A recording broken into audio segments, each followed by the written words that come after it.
programang ito ay rated SPG. Striktong patnubay at gabay ng magulang ang kailangan. Maaaring may masiselang tema, lengguwahe, karahasan, sexual, horror o droga na hindi angkop sa mga bata. Kamay ko, ibig sabihin, naintindihan mo ako ni Wala. Bad news sa iba. I love you, no. Ngayon, Tuwang-tuwa naman itong si Annalyn nang maramdaman niya na pinisil nga dito ni Don Pepe itong kanyang kamay. At dito naman na sinabi ni Annalyn dito kay Doc Ledon at Doc Carlos na naramdaman daw ni Don Pepe ang presensya dito ni Annalyn at naintindihan siya nito. At dito naman natuwang-tuwa itong si Annalyn at napayakap dito kay Don Pepe at naga-I love you pa nga ito. Subalit tila sa tingin ni Doc Lindon na may kakaiba nga dito kay Doc Carlos na hindi siya natutuwa.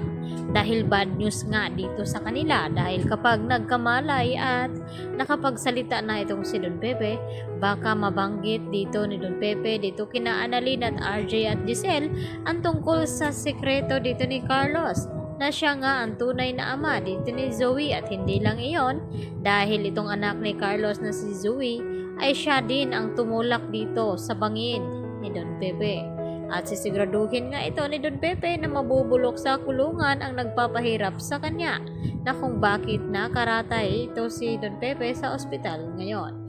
Samantala, kinagulat naman dito ni Myra at ni Risa nang biglang dumating itong mga pulis.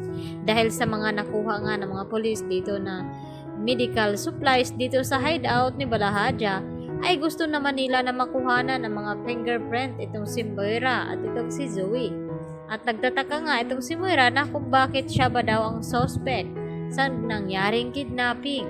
At tila nataranta na nga ito dahil sa akala ni Myra nagising na ba daw itong si Don Pepe at itong si Myra ang itinuro nito. At wala na ngang magawa pa itong si Myra dahil nandyan nga itong si Giselle at dito naman na sinabi ni Giselle na hindi pwedeng aangal itong si Myra. Kung talagang inosente ito, kinakailangan na magpakuha siya ng fingerprint. At kung magtugma nga dito sa mga hawak na ebidensya ng mga pulis, ay walang duda na may kinalaman itong si Myra sa nangyaring aksidente at pagkidnap dito kay Don Pepe. Lalong-lalo na itong si Zoe dahil kabado na nga ito. At dito na nga na sinasabi ni Zoe kay Doc Carlos na sigurado kapag nagising daw itong si Don Pepe at makapagsalita, sigurado sa kulungan daw siya dadamputin.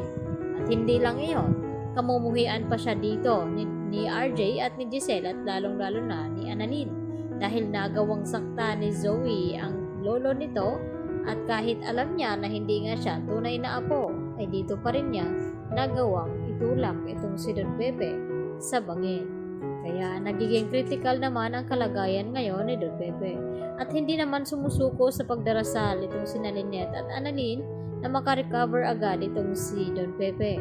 At dahil tuwang-tuwa itong si Annalyn, agad naman na ibinalita niya dito sa kanyang tita Giselle at RJ na naramdaman niya na naintindihan ni Don Pepe ang mga pahiwatig na sinasabi dito ni Annalyn na kinakailangan lumaban daw ito nang sa ganon ay malaman nila kung sino talaga ang tumulak sa kanya sa bangin at kung sino rin ang nagpakidnap sa kanya. Kaya patuloy pa rin na lumalaban ngayon itong si Don Pepe. Subalit may nakaambang naman na panganib dito sa kanya dahil nandyan nga itong si Carlos na handa rin siyang tapusin nang sa ganon ay hindi siya magising at hindi maisiwalat ang kanyang sekreto na hawak naman ngayon ni Don Pepe. At binulungan niya nga itong si Don Pepe na sayang kung bakit nalaman pa daw ni Don Pepe ang kanilang sekreto. Na ngayon ay magagawa na nga ng masama dito ni Carlos Benitez dahil yun ang pangako niya dito kay Zoe na hindi niya nga daw ito pababayaan na makulong. Gagawin lahat at babawi itong si Carlos sa mga panahon na wala siya dito sa tabi sa kanyang anak.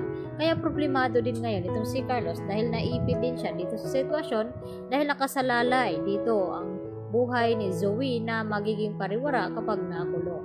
Yan po ang ating patuloy na pabangan mamaya mga kapuso. Dito lamang yan sa Abot Kamay na Pangarap at huwag niyo pong kalimutan i-like at i-subscribe ang channel na ito.